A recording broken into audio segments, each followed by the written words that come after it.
అయ్యప్ప శరణం, స్వామి శరణం. ఇప్పుడు మేము ఇవాళ ఉదయం ఆంబూర్ నుంచి సేలంకి 50 కిలోమీటర్ల దూరంలో ఉన్నాం. అంటే ఆంబూర్ నుంచి హరూర్ వచ్చామండి. హరూర్ దాటాక టోల్ గేట్ ఉంటుంది. టోల్ గేట్ దాటిన 3 కిలోమీటర్ల దూరంలో 3 నుంచి 4 కిలోమీటర్ల దూరంలో మీకు అమ్మవారి కోవిల్ ఉంటుంది. చాలా పెద్ద గుడి ఇది శివాలయం. దాని వెనకాల అమ్మవారి గుడి ఉంటుంది.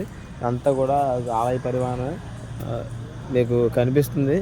పగలు రాత్రి 2 పూట్ల కూడా మీరు స్టే చేసుకోవచ్చు ఇక్కడ. పాదయాత్ర చేసేవాళ్ళు, అలాగే మేము పోయినసారి పాదయాత్ర చేసినప్పుడు కూడా నైట్ టైం ఇక్కడ స్టే చేసాం. మనకి స్నానాలకు కానీ, వాష్రూమ్స్కి కానీ, అన్నిటికీ కూడా బాగుంటుంది. అమ్మవారు కూడా చాలా పవర్ఫుల్. ఇక్కడ పెద్ద ఉత్సవాలు అవి కూడా జరుగుతుంటాయి. అరూరు దాటిన తర్వాత సేలం పోయే రూట్లో టోల్గేట్ దాటిన తర్వాత మీకు కుడి చేతి పక్కన, అంటే మనం వెళ్ళే రూట్కి, సేలం వెళ్ళే రూట్కి ఆపోజిట్ రూట్లో కుడి చేతి పక్కన అమ్మవారి కోవిల. ఇక్కడ మీకు అన్ని రకాల వసతులు ఉంటాయి.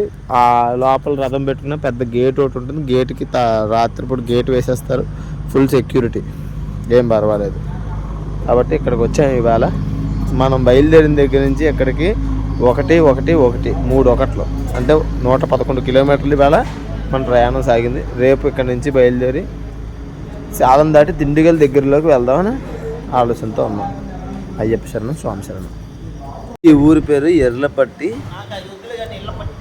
కాణియమ్మన్ టెంపుల్. ఈ ఊరి పేరు ఎర్లపట్టి. హరూర్ దాటాక టోల్గేట్ దాటాక 3 కిలోమీటర్లు వస్తే కుడి చేతి పక్కన ఉంటుంది. నైట్ స్టే చేసాం. స్నానాలు అన్నీ కూడా పూర్తయిపోయాయి. అక్కడ పీఠం అది కూడా ఉంది. మేము స్వాములతో కలిసిన తర్వాత మాకు వసతిని తీసే అవకాశం లేకపోతుంది. ఎందుకంటే నలుగురు పరిగెత్తే పరిస్థితుల్లో ఉన్నప్పుడు వాళ్ళతో పాటు మనం కూడా వెళ్ళాలి.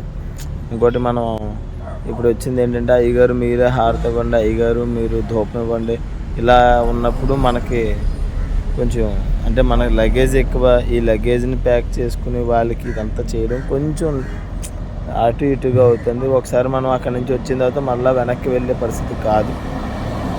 కావున వసతి మీకు చూపించలేకపోతున్నాను. కానీ ఒక విషయం ఏంటంటే, ఇదేనే కాదు, మీకు దారి మధ్యలో అలా ఏదో ఒకటి వసతి గృహాలు దొరుకుతూనే ఉంటాయి. మన ప్రయాణం మాత్రం కాణిపాకం నుంచి అంబూర్ వచ్చాం. మీకు ఇక్కడ నుంచి ముందుకు 8 కిలోమీటర్లతో మున్నీశ్వర్ కోవిల్ అని చెప్పేసి ఒకటి ఉంటుంది. అలాగే మీకు దారి పొడుక్కి వసతులు. ఇక తమిళనాడు వచ్చిన తర్వాత వసతికి లోటు లేదు.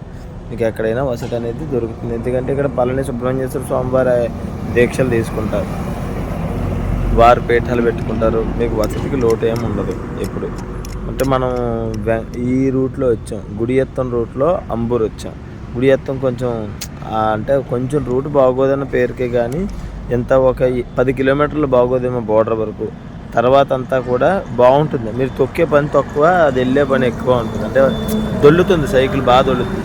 కాబట్టి ఆ రూట్ మేము ఎంచుకున్నాం. హైవే మీద ఎండ, తర్వాత మొత్తం ఎక్కుడు కొంచెం ఇబ్బందికరంగా ఉండే పరిస్థితుల్లో హైవే మీద ఉంది. కాబట్టి మేము గుడియత్తం రూట్ ఎంచుకున్నాం. నేను ఎవరికైనా సజెస్ట్ చేస్తే గుడియత్తం రూటే సజెస్ట్ చేస్తాను. ఎందుకంటే 10 కిలోమీటర్లు కష్టంగా ఉన్న తర్వాత అంతా కూడా బ్రేక్ పట్టుకుంటే చాలు అన్నట్టుగా ఉంటుంది రూట్ అంతా. కాబట్టి ఈవేళ మన ప్రయాణం అంబూర్ నుంచి ప్రారంభమై హరూర్ వెళ్దాం అనుకుంటున్నాం. హరూర్ ఇక్కడ నుంచి 100 కిలోమీటర్లు వస్తుంది. హరూర్ వెళ్దాం అని అనుకుంటున్నాం. చూద్దాం మన ప్రయాణం ప్రారంభిద్దాం.